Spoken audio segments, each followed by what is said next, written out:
Göldere Garva arasından geçiyoruz. Her yerde harika bir tabiat var. Köyler böyle. Köydeki evler böyle. Çamurdan yapılma. Çatı olarak da böyle otlardan bir çatı yapmışlar. Buralarda yaşıyor insanlar. Tabiatla iç içe. Ormanın içinde evler.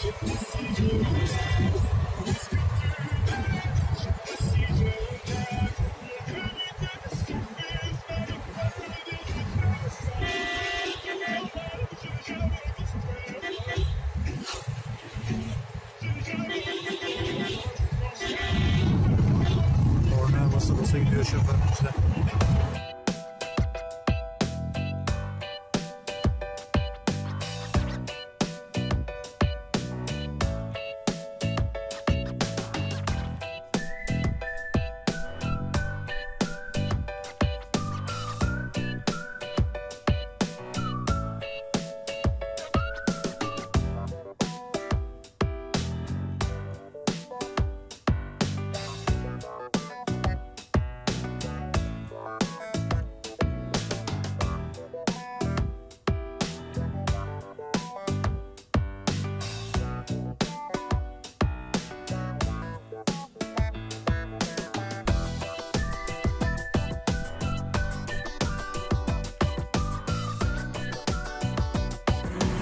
Evet, ufak bir mola verdik.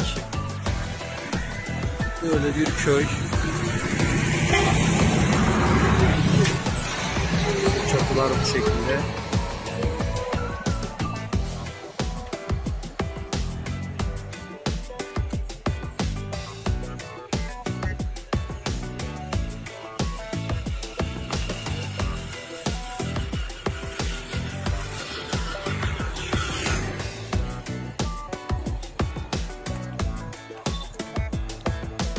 Şoförümüz.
Evet, Marva sokakları bu şekilde. Burası Kamerun'un en kuzey bölgesi. Yarı çöl veya savan olan bir bölge. Şu an yılın en serin zamanları, Temmuz ayındayız. Yılın en serin zamanları, ufaktan yağmur atıştırıyor. Mart-Nisan aylarında ise günlük sıcaklık ortalaması 40 derece.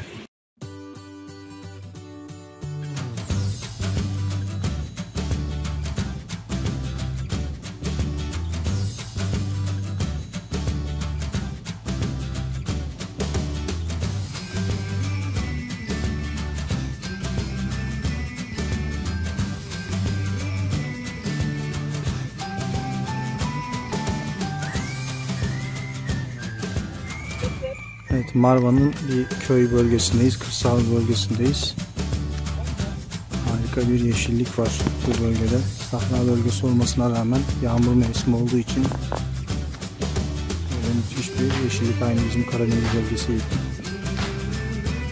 Böyle bir yerlerde mevcut. Evet. Köyündeyiz yine. Yine Kamerun evleri, köy evleri, kuzey bölgesine mahsus.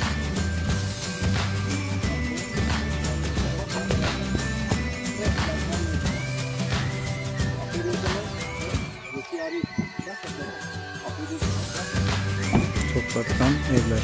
Bunlar yaşıyor insanlar.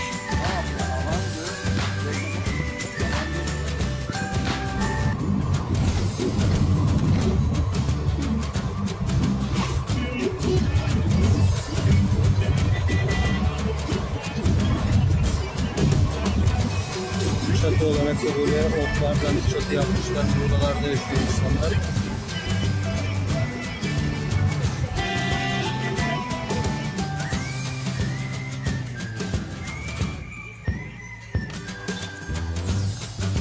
Şoförümüz.